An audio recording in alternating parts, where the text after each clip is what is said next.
நார்மலாக வந்து single computer சிஸ்டத்தில் இதை அப்ளை பண்ணிடுவாங்க. ஸோ இதில் வந்து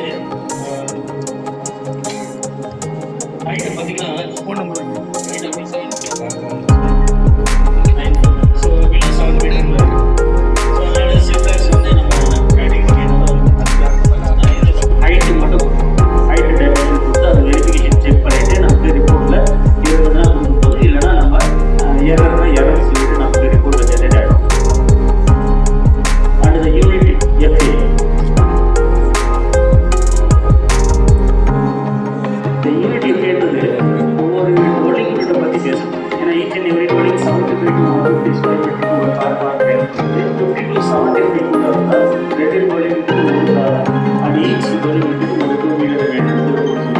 அந்த car parking and 2 wheeler parking check பண்ணுறதுக்காக unit FA public destination building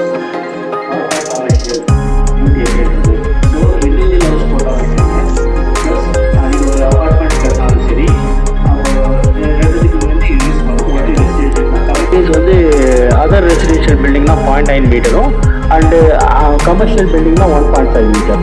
so other எஜுகேஷனில் 2 metre அந்த மாதிரி கேட்டகரி வரும். அதை செக் பண்ணோம். அது ஆக்சுவலாக ரெக்கார்டில் வரும். ஸோ இந்த பேக்கேஜோட வீட்டு செக் பண்ணோம். இதில் வந்து ஒரு பாலிலைன் ஃப்ளைட் 1க்கு ஒரு பாலிலைனும் ஃப்ளைட் 2க்கு ஒரு பாலிலைனும் ப்ளஸ் லேண்டிங்க்கு ஒரு பாலிலைனும் வரைஞ்சிட்டு டைமென்ஷன் ஆல்சோ அதில் கொடுக்கணும். ஸோ அந்த டைமென்ஷன் கொடுத்த பிறகு இந்த பிளான் வந்து கண்டிப்பாக அவங்களுடைய கிரவுண்ட் ஃப்ளோர் பிளான்குள்ளே தான் இருக்கணும். வெளியில் போட்டிங்கன்னா எடுக்காது.